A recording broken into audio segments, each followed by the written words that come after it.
Hi friends, ನೀವು ನೋಡ್ತಾ ಇದ್ದೀರಾ ಪುಟ್ಟ ಮನೆ ಅಡುಗೆ. ಇವತ್ತು ನಾವು ದೋಸೆ.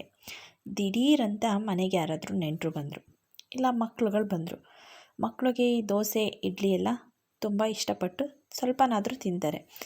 ಆಗ ನಾವು ಈ ರೀತಿ ದಿಢೀರಂತ ದೋಸೆನ ಮಾಡಿಕೊಡ್ಬೋದು. ಅಕ್ಕಿ ನೆನೆ ಹಾಕೋದು ಬೇಕಾಗಿಲ್ಲ, ಹುದ್ದು ರುಬ್ಬೋದು ಕೂಡ ಬೇಕಾಗಿಲ್ಲ. ದಿಢೀರಂತ ದೋಸೆನ ಯಾವ ರೀತಿ ಮಾಡೋದು ಅನ್ನೋದನ್ನ ನಾನು ಈ ವಿಡಿಯೋದಲ್ಲಿ ತಿಳಿಸ್ಕೊಡ್ತೀನಿ. ಈ ರೀತಿ ಒಂದು ಸಲ ಮನೆಯಲ್ಲಿ ದೋಸೆ ಮಾಡಿ ನೋಡಿ, ಮತ್ತೆ ಮತ್ತೆ ಮಾಡ್ತಾನೆ ಇರ್ತೀರ.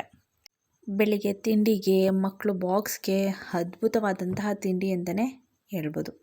ಈ ರೀತಿ ಒಂದು ಸಲ ಮನೆಯಲ್ಲಿ ದೋಸೆ ಮಾಡಿ ನೋಡಿ, ನೀವೇ ಹೇಳ್ತೀರಾ ಕಮೆಂಟ್ ಮಾಡಿ ಹೇಗಿದೆ ಅಂತ. ಹೇಗೆ ಮಾಡೋದು ಅನ್ನೋದನ್ನ ನಾನು ಹೇಳ್ತೀನಿ ಬನ್ನಿ. ಒಂದು ಜಾರನ್ನ ತಗೊಂಡು, ಇಲ್ಲಿ ನಾನು ಚಿರೋಟಿ ರವೆನ ತೊಗೊಂಡಿದ್ದೀನಿ. 1 ಕಪ್ಪು ಚಿರೋಟಿ ರವೆನ ತೊಗೊಂಡಿದ್ದೀನಿ. ಮತ್ತು ನಾನು ಅದೇ ಕಪ್ಪಿನಲ್ಲಿ 1 ಕಪ್ಪು ಕಾಯಿ,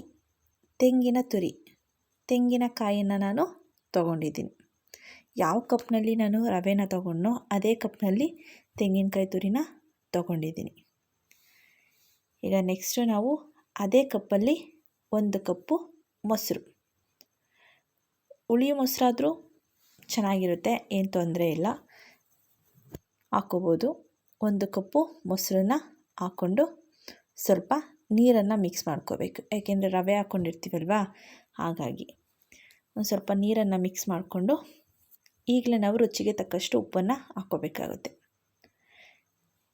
ಈಗಲಾದರೂ ಹಾಕ್ಕೋಬೋದು, ಇಲ್ಲಾಂದರೆ ರುಬ್ಬಾದ್ಮೇಲೆ ನೆಕ್ಸ್ಟು ಕೂಡ ಹಾಕ್ಕೋಬೋದು. ಈ ಟೈಮಲ್ಲಿ ಹಾಕ್ಕೊಂಡು ನಾವು ಇದನ್ನು ರುಬ್ಕೊಂಡು ಬರೋಣ. ನೋಡಿ ತೋರಿಸ್ತೀನಿ, ಈ ರೀತಿ ರುಬ್ಕೊಂಡ್ರೆ ಸಾಕಾಗುತ್ತೆ. ನಾನಿಲ್ಲಿ 3 ಜನಕ್ಕಾಗುವಷ್ಟು ದೋಸೆ ಹಿಟ್ಟನ್ನು ಪ್ರಿಪೇರ್ ಮಾಡ್ತಾಯಿದ್ದೀನಿ. ನಿಮಗೆ ಎಷ್ಟು ಕ್ವಾಂಟಿಟಿಲಿ ಬೇಕೋ ಅಷ್ಟು ಕ್ವಾಂಟಿಟಿಲಿ ನೀವು ಮಾಡ್ಕೊಬೋದು. ಒಂದು ಸ್ವಲ್ಪ ಜಾರ್ಗೆ ನೀರು ಹಾಕ್ಕೊಂಡು ಅದನ್ನು ಕೂಡ ನಾನು ಒಂದು ಬೌಲ್ಗೆ ಹಾಕ್ಕೊತಾ ಇದ್ದೀನಿ. ಈ ರೀತಿ ಹಾಕ್ಕೊಂಡು ಮಿಕ್ಸ್ ಮಾಡಿಕೊಂಡು ಅದರೊಳಗಡೆ ಸಂಪಳದೊಳಗಡೆ ಹಾಕ್ಕೊಳ್ಳೋಣ. ಈಗ ನೋಡಿ, ದೋಸೆ ಹಿಟ್ಟು ರೆಡಿಯಾಗಿದೆ ನಮಗೆ. ಈಗ ಸ್ವಲ್ಪ ಒಂದು 1/4 ಸ್ಪೂನಷ್ಟು ಅಡುಗೆ ಸೋಡಾನ ಹಾಕ್ಕೊಳ್ಳೋಣ. ಇದು ಆಪ್ಷನಲ್ಲು, ಬೇಕು ಅಂದರೆ ಹಾಕ್ಕೊಳ್ಳಿ. ಒಂದು ಸ್ವಲ್ಪ ಅಡುಗೆ ಸೋಡಾನ ಹಾಕ್ಕೊಂಡು ಈಗ ನಾವು ಮಿಕ್ಸ್ ಮಾಡ್ಕೊಳ್ಳೋಣ. ನೋಡಿ, ಈ ಅದಕ್ಕೆ ಇದ್ದರೆ ಸಾಕು ದೋಸೆ ಹಿಟ್ಟು. ಇದಕ್ಕೆ ದೋಸೆ ಹಿಟ್ಟು ರೆಡಿ ಮಾಡಿಕೊಂಡ್ರೆ ನಮಗೆ ಸ್ಪಂಜ್ ರೀತಿ ದೋಸೆ ಬರುತ್ತೆ. ಎಷ್ಟು ಸ್ಮೂತಾಗಿರುತ್ತೆ ಅಂದರೆ ಬಾಯಿಗೆ ಹಾಕಿದ ತಕ್ಷಣ ಮತ್ತೆ ಮತ್ತೆ ಇನ್ನೂ ತಿನ್ನಬೇಕು ಅನಿಸುತ್ತೆ, ಅಷ್ಟು ಚೆನ್ನಾಗಿ ದೋಸೆ ಬರುತ್ತೆ. ನೋಡಿ, ಇದನ್ನು ನಾವು ಒಂದು 5 ನಿಮಿಷ ಮುಚ್ಚಿ ಹಾಗೆ ಇಡೋಣ. ನೋಡಿ ಹೇಗಾಗಿದೆ ಅಂತ. ಈ ರೀತಿ ರೆಡಿ ಮಾಡಾದಮೇಲೆ ಒಂದು ಪ್ಲೇಟನ್ನು ಮುಚ್ಚಿ ಒಂದು 5 ನಿಮಿಷ ಇಡೋಣ. ನಿಮಗೆ ಟೈಮ್ ಇದ್ದರೆ ಒಂದು 1/2 ಅವರ್ ಇಡ್ಬೋದು. ನಾನಿಲ್ಲಿ 5 ನಿಮಿಷ ಇಟ್ಟಿದ್ದೆ ಅಷ್ಟೇ. ಈಗ ನಾವು ದೋಸೆನ ಹಾಕ್ಕೋಣ ಬನ್ನಿ ಫ್ರೆಂಡ್ಸ್. ನೋಡಿ, ಈ ಅದಕ್ಕೆ ಕಲಿಸ್ಕೊಂಡ್ರೆ ಸಾಕಾಗುತ್ತೆ.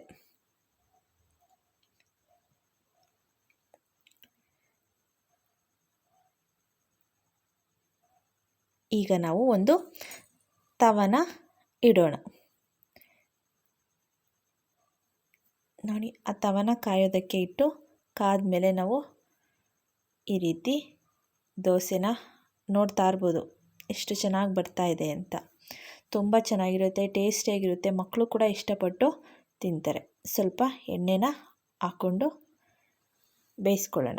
ಎಣ್ಣೆ ಅಥವಾ ತುಪ್ಪ ಲೈಕ್ ಮಾಡೋರು ತುಪ್ಪನೂ ಹಾಕ್ಕೊಳ್ಳಿ. ನೋಡಿ, ಒಂದು ಸೈಡು ಬೆಂದಮೇಲೆ ನಾವು 2 ಸೈಡು ಅದನ್ನು ಬೇಯಿಸ್ಕೊಬೇಕು.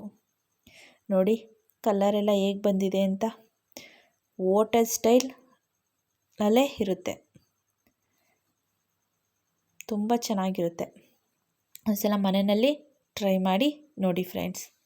ಕಮೆಂಟ್ ಬಾಕ್ಸಲ್ಲಿ ಕಮೆಂಟ್ ಮಾಡಿ ತಿಳಿಸಿ ನನಗೆ ಹೇಗಾಗಿತ್ತು ಅಂತ. ನೋಡಿ, ಹೋಟೆಲ್ ರೀತಿ ಯಾವ ರೀತಿ ಸೆಟ್ ದೋಸೆ ಇರುತ್ತೋ ಅದೇ ರೀತಿ ಟೇಸ್ಟ್ ಕೊಡುತ್ತೆ. ನೆಕ್ಸ್ಟು ಅದೇ ರೀತಿ ದೋಸೆನ ಹಾಕ್ಕೊಳ್ಳೋಣ.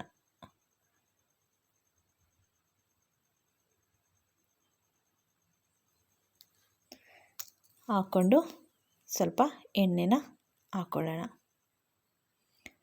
ಎರಡೂ ಸೈಡು ನಾವು ಚೆನ್ನಾಗೆ ಬೇಯಿಸ್ಕೊಬೇಕು. ಆಗ ಟೇಸ್ಟು ಕೂಡ ತುಂಬ ಚೆನ್ನಾಗಿರುತ್ತೆ. ನೋಡಿ, ಒಂದು ಕಡೆ ಬೆಂದಿದೆ. ಈಗ ಎರಡೂ ಕಡೆ ನಾವು ದೋಸೆನ ಬೇಯಿಸ್ಕೊಳ್ಳೋಣ. ತುಂಬ ಚೆನ್ನಾಗಿರುತ್ತೆ ಫ್ರೆಂಡ್ಸ್. ಈಗ ಸಡನ್ನಾಗಿ ಯಾರಾದರೂ ಮನೆಗೆ ನೆಂಟರು ಬಂದುಬಿಟ್ರು, ಏನಪ್ಪ ಮಾಡಿಕೊಡೋದು ತಿಂಡಿಗೆ ಅಂದಾಗ ನಾವು ಈ ರೀತಿ ತಿಂಡಿನ ಮಾಡಿಕೊಡಿ, ಅವರು ಕೂಡ ಇಷ್ಟಪಡ್ತಾರೆ. ನೋಡಿ, ಬಿಸಿ ಬಿಸಿಯಾದಂತಹ ದೋಸೆ ರೆಡಿ ಟು ಸರ್ವ್. ನಾನು ಚಟ್ನಿ ರೆಸಿಪಿನ ಆಲ್ರೆಡಿ ನನ್ನ ಚಾನಲಲ್ಲಿ ಅಪ್ಲೋಡ್ ಮಾಡಿದ್ದೀನಿ. ನಾನು ಎಂಡ್ ಸ್ಕ್ರೀನಲ್ಲಿ ಕೊಡ್ತೀನಿ, ಚೆಕ್ ಮಾಡಿ ಫ್ರೆಂಡ್ಸ್. ತುಂಬ ಚೆನ್ನಾಗಿರುತ್ತೆ. ಆ ದೋಸೆ ಜೊತೆ ಆ ಚಟ್ನಿ ಕಾಂಬಿನೇಷನ್ ತುಂಬ ಸೂಪರಾಗಿರುತ್ತೆ. ಒಂದು ಸಲ ಮನೆಯಲ್ಲಿ ಟ್ರೈ ಮಾಡಿ ನೋಡಿ, ಹೇಗಾಗಿತ್ತು ಅಂತ ನನಗೆ ಕಾಮೆಂಟ್ ಸೆಕ್ಷನಲ್ಲಿ ತಿಳಿಸಿ ಫ್ರೆಂಡ್ಸ್. ಈ ವಿಡಿಯೋ ಇಷ್ಟ ಆದರೆ ಲೈಕ್ ಮಾಡಿ, ನಿಮ್ಮ ಫ್ರೆಂಡ್ಸ್ಗೂ ಫ್ಯಾಮಿಲಿ ಮೆಂಬರ್ಸ್ಗೂ ಶೇರ್ ಮಾಡಿ. ನನ್ನ ಚಾನಲ್ನ ನೀವು ಇನ್ನೂ ಸಬ್ಸ್ಕ್ರೈಬ್ ಮಾಡ್ಕೊಂಡಿಲ್ಲ ಅಂದರೆ ಪ್ಲೀಸ್ ನನ್ನ ಚಾನಲ್ನ ಸಬ್ಸ್ಕ್ರೈಬ್ ಮಾಡ್ಕೊಳ್ಳಿ. ಪಕ್ಕದಲ್ಲಿ ಕಾಣೋ ಬೆಲ್ ಬಟನ್ನ ಕ್ಲಿಕ್ ಮಾಡಿ, ಆಲ್ ಅನ್ನೋದನ್ನ ಸೆಲೆಕ್ಟ್ ಮಾಡಿ ಫ್ರೆಂಡ್ಸ್. ಯಾಕೆಂದರೆ ನಾನು ಯಾವುದೇ ವಿಡಿಯೋ ಹಾಕಿದ್ರೂ ನಿಮಗೆ ಮೊದಲು ನೋಟಿಫಿಕೇಷನ್ ಬರುತ್ತೆ ಫ್ರೆಂಡ್ಸ್. ನೋಡಿ ಎಷ್ಟು ಸ್ಮೂತಾಗಿ ಆಗಿದೆ ಅಂತ. ಸ್ಪಂಜ್ ರೀತಿ ಆಗುತ್ತೆ.